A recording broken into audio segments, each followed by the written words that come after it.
Hello everyone, welcome back to the YouTube channel Dr. Alam Services. I am Mohammad Wais Alam, final year MBBS student at Government Medical College Fatehpur. तो already आप सबको पता होगा UP NEET 2025 के जो registration हैं वो चल रहे हैं। कल 18 जुलाई से स्टार्ट हो गए थे। जैसे ही रजिस्ट्रेशन स्टार्ट हुआ था उसके बाद मैंने आप सबको लाइव रजिस्ट्रेशन करके बता दिया था और पूरा डिटेल में एक एक स्टेप को आई थिंक एक्सप्लेन किया था। और मैंने उस वीडियो में बोल दिया था कि जितने भी लोगों को किसी भी तरह की क्वेरी या प्रॉब्लम रहती है तो वो कमेंट्स में बताएंगे और मेजॉरिटी जो क्वेरीज़ हैं उनको सॉल्व करने की मैं कोशिश करूँगा सेपरेट वीडियो बनाकर, क्योंकि वहाँ पर हर एक कमेंट का डिटेल में रिप्लाई करना और बहुत सारे क्वेश्चन सेम तरीके के होते हैं तो पॉसिबल नहीं होता। मैं सोचा एक सेपरेट वीडियो बना के सारी चीज़ों को यहाँ पर डिस्कस कर लूँगा और कुछ इंपॉर्टेंट पॉइंट्स जो लोग रजिस्ट्रेशन कर चुके हैं या करने वाले हैं उन सब के लिए यहाँ पर डिस्कस करने वाला हूँ।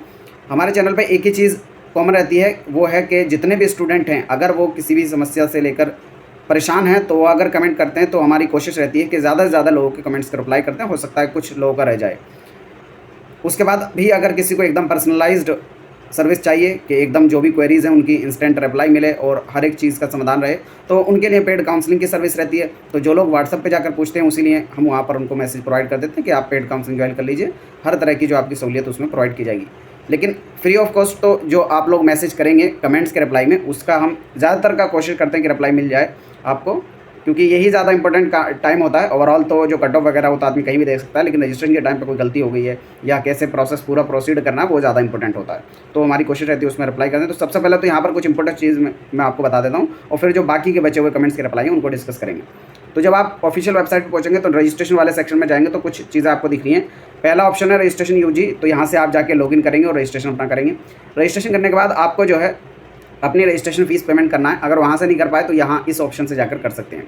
एक चीज़ ध्यान रखें, जैसे ही आपका रजिस्ट्रेशन कंप्लीट हो जाए रजिस्ट्रेशन फीस भर दें आप, उसके बाद रजिस्ट्रेशन स्लिप को आपको डाउनलोड कर लेना है, ये जो लिंक आपको दिख रहा है यहाँ से।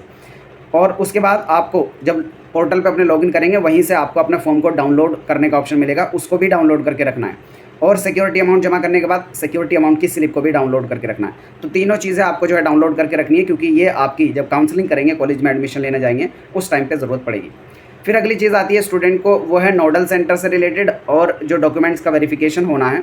क्योंकि पहले ऐसा होता था कि जो डॉक्यूमेंट का वेरिफिकेशन है ऑफलाइन होता था और नोडल सेंटर पे स्टूडेंट्स को जाना होता था, लेकिन पिछले 3 साल से जो प्रोसेस है वो पूरा चेंज हो गया है। अब पूरा प्रोसेस जो है ऑनलाइन होता है। आपको सिर्फ और सिर्फ अपने डॉक्यूमेंट्स को ऑनलाइन अपलोड करना है, जो कि जेपीजी फॉर्मेट में आपको अपलोड करवाया गया है। हाँ, डॉक्यूमेंट अपलोड में एक और स्टूडेंट्स की क्वेरी रही है ज़्यादातर, वो ये है कि उनका डेट ऑफ बर्थ डीओबी जिसको कहते हैं, डेट ऑफ बर्थ उनकी 10th की मार्कशीट में है, तो जो 4th वाला कॉलम एक एक्स्ट्रा आ रहा है बर्थ सर्टिफिकेट को अपलोड करने के लिए, क्या उसको खाली छोड़ दें? तो खाली छोड़ने की ज़रूरत नहीं है। अगर आपकी 10th की मार्कशीट में डेट ऑफ बर्थ लिखी हुई है तो उसी मार्कशीट को 10th की मार्कशीट को दोबारा अपलोड कर दें, या फिर अगर डेट ऑफ बर्थ सर्टिफिकेट है तो उसको भी अप्लाई कर सकते हैं। नहीं भी करेंगे तब भी चलेगा, लेकिन बेहतर है कि उसमें दोबारा से 10th की मार्कशीट को अपलोड कर दें अगर डेट ऑफ बर्थ लिखी हुई है आपकी मार्कशीट में तब।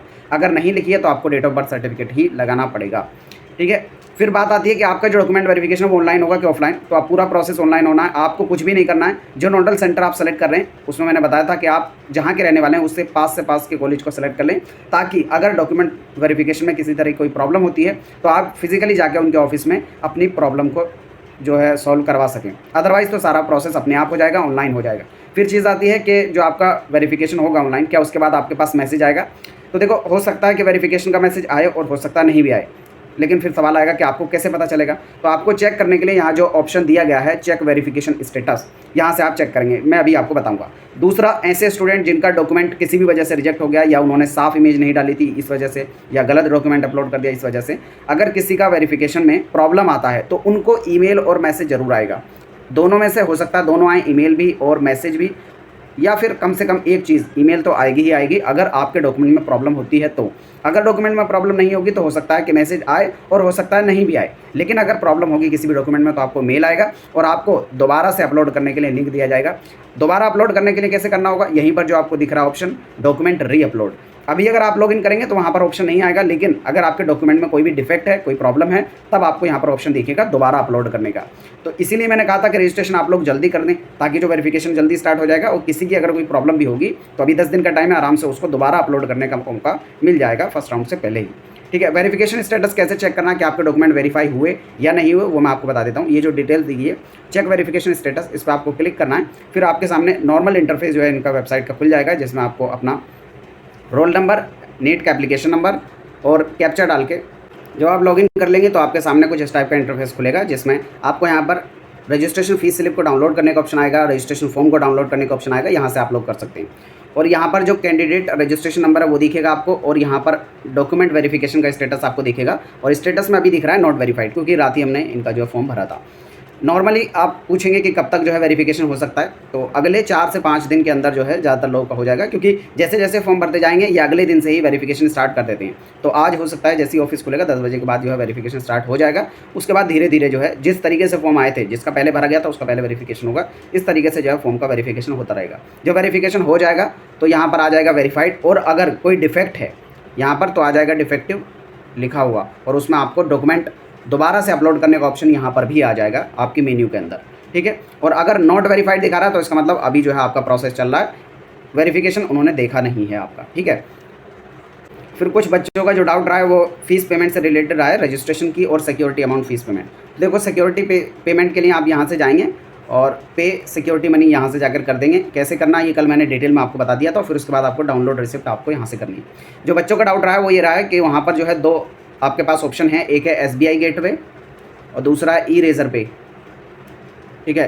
तो इन दोनों का क्या मतलब है? बहुत सारे बच्चे ये सोच रहे हैं कि SBI का जो गेटवे है तो उनको SBI का अकाउंट चाहिए। ऐसा नहीं है, आपका किसी भी बैंक का अकाउंट हो, चाहे जिस बैंक में आपने अपना अकाउंट खुलवा रखा हो उससे आप अपना पेमेंट कर सकते हैं। दोनों में से कोई भी गेटवे आप चूज़ कर सकते हैं। SBI का अकाउंट होना कोई कंपलसरी नहीं है, आप किसी भी अकाउंट से कर सकते हैं। नेट बैंकिंग का आपके पास ऑप्शन है, डेबिट कार्ड का, क्रेडिट कार्ड का और अदर नेट बैंकिंग का। UPI का कोई भी ऑप्शन नहीं है, तो आपको नेट बैंकिंग ही रखना है। ज़्यादातर वो लोग जो 2 लाख के सिक्योरिटी कर रहे हैं प्राइवेट कॉलेजेस के लिए, उनके पास सिर्फ एक ही ऑप्शन बचता है, वो है नेट बैंकिंग, क्योंकि 2 लाख का पेमेंट जो है वो कार्ड से नहीं हो पाएगा, तो नेट बैंकिंग से ही उन्हें 2 लाख का जो पेमेंट है करना पड़ेगा।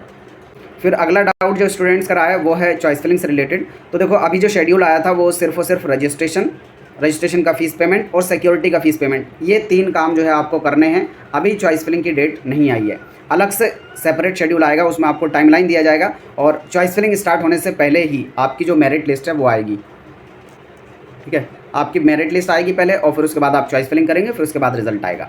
तो बहुत सारे बच्चे सोच रहे थे जब वो पोर्टल पे लॉगिन कर रहे हैं तो चॉइस फिलिंग का वहाँ पर लिंक तो दिख रहा है, लेकिन वो अभी एक्टिव नहीं है। जब 28 तारीख के बाद, 28 तक तो अभी रजिस्ट्रेशन है, उसके बाद ही यहाँ पर चॉइस फिलिंग होगी और तब तक ये भी क्लियर हो जाएगा कि सीट्स इंक्रीज़ हुई हैं या नहीं हुई हैं, क्योंकि अभी तक कोई भी अपडेट नहीं आया। अभी ऑल इंडिया की जो काउंसलिंग है उसका भी सीट मैट्रिक्स नहीं आया, क्योंकि ऑल इंडिया का क्लियर हो जाएगा तो उससे भी पता लग जाएगा कि कौन कौन से गवर्नमेंट कॉलेजेस नए खुले हैं या कहाँ पर सीट्स बढ़ी हैं, क्योंकि जो 15% सीट्स हैं वो all India quota MCC counselling में भी जाएंगी।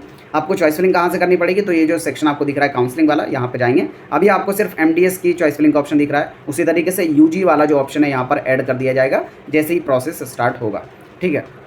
उसके बाद कुछ कमेंट्स को जो है मैं कमेंट सेक्शन से रिप्लाई कर देता हूँ। कुछ स्टूडेंट जो हैं पहले जनरल से भरे थे, तो अगर कैटेगरी चेंज करना चाहते हैं तो कर सकते हैं। जनरल से किसी कैटेगरी में भी जा सकते हैं और कैटेगरी से जनरल में भी आप लोग आ सकते हैं। दूसरा डाउट है फ़ोटो से रिलेटेड, तो इस साल फ़ोटो नहीं आ रहा है। आपका जो फॉर्म है जब आप डाउनलोड कर लेंगे तो उस पर आपको अलग से चिपकाना पड़ेगा, जो आपने नीट एप्लीकेशन में यूज़ किया था सेम तरीके का। तो डॉक्यूमेंट वेरिफिकेशन का कुछ लोग को डाउट था, वो मैंने ऑलरेडी क्लियर कर दिया है कि उसमें टाइम लगता है। जैसी वेरिफिकेशन हो जाएगा आपको पोर्टल पे वहाँ पे नज़र आ जाएगा। फ़ोटो की प्रॉब्लम को मैंने बोल दिया है कि फ़ोटो आपको नहीं अपलोड करना है, क्योंकि इस साल ऑप्शन नहीं है। पहले अपने आप आ जाता था और इस साल वहाँ पर है ही नहीं। आपका जो फॉर्म होगा उसको आप प्रिंट करेंगे, एडमिशन जब कॉलेज में लेने जाएंगे तब आपको उस पर चिपकाना पड़ेगा फ़ोटो को। और अगर पेमेंट आपका सक्सेस नहीं दिखा रहा तो आपको दोबारा पेमेंट करना पड़ेगा, वो जो आपका पेमेंट कटा है वो वापस आ जाएगा। दूसरा, सीट इंक्रीज़ को रिलेटेड काफ़ी स्टूडेंट की क्वेरी रही है, तो अभी तक कोई भी फाइनल अपडेट नहीं आया है कि सीट्स इंक्रीज़ हुई हैं या नहीं हुई हैं। उसका जैसे भी अपडेट आएगा आपको इसी चैनल पर मिल जाएगा। यहाँ पर जिन लोगों ने 10th और 12th यूपी के बाहर से किया है या यूपी से कहीं से भी किया, तो ये जो करेस्पॉन्डेंस आप एड्रेस डाल रहे हैं ना, जो आपका प्रेजेंट वाला एड्रेस है वो आपको डालना है, और इसमें बहुत ज़्यादा इशू नहीं है। अगर कुछ चेंज भी करेंगे तो कर सकते हैं आराम से। डोमिसाइल की बात की जाए तो यहाँ पर आपको जो सामान्य निवास प्रमाण पत्र है यूपी गवर्नमेंट की तरफ से बनता है, वही आपको अपलोड करना है। फिर यहाँ पर माइनॉरिटी सर्टिफिकेट, देखो एडमिशन के टाइम पर ज़रूरत पड़ेगी, रजिस्ट्रेशन में नहीं लगना है। एड्रेस TC में और प्रेजेंट एड्रेस दूसरा है, उसमें कोई प्रॉब्लम नहीं है। यहाँ पर फिर किसी ने रिप्लाई किया है कि काउंसलर का धंधा बैठाओगे, तो देखो हमारा जो काम है यहाँ पर पूरा प्रोसेस बता देना, किसी का धंधा इसमें बैठे या उठे। जो पेमेंट है सिक्योरिटी वाला मैंने आपको बता दिया है, ये आपका सिर्फ और सिर्फ नेट बैंकिंग से ही होगा, क्योंकि डेबिट कार्ड की और क्रेडिट कार्ड की लिमिट होती है 75,000 की, तो आपको ऑनलाइन नेट बैंकिंग से करना होगा। चॉइस फिलिंग जब स्टार्ट होगी तो उसका भी डिटेल वीडियो सेपरेटली आपको बता दिया जाएगा। फिर यहाँ पे कोई पूछ रहा है कि पहले रजिस्ट्रेशन फीस पेमेंट कर दें और सिक्योरिटी बाद में करें 1-2 दिन बाद, तो कर सकते हैं, उसमें कोई प्रॉब्लम नहीं है। लेकिन सिक्योरिटी और रजिस्ट्रेशन फीस दोनों पेमेंट करना पड़ेगा, तभी आप चॉइस फिलिंग के लिए एलिजिबल होंगे। और यहाँ पर प्राइवेट कॉलेजेस में जितने भी स्टूडेंट अप्लाई कर रहे हैं तो उनको सबको जनरल से ही अप्लाई करना है, क्योंकि प्राइवेट में सबको ओपन से ही ट्रीट किया जाता है और डोमिसाइल की भी ज़रूरत नहीं पड़ती है प्राइवेट कॉलेजेस के लिए।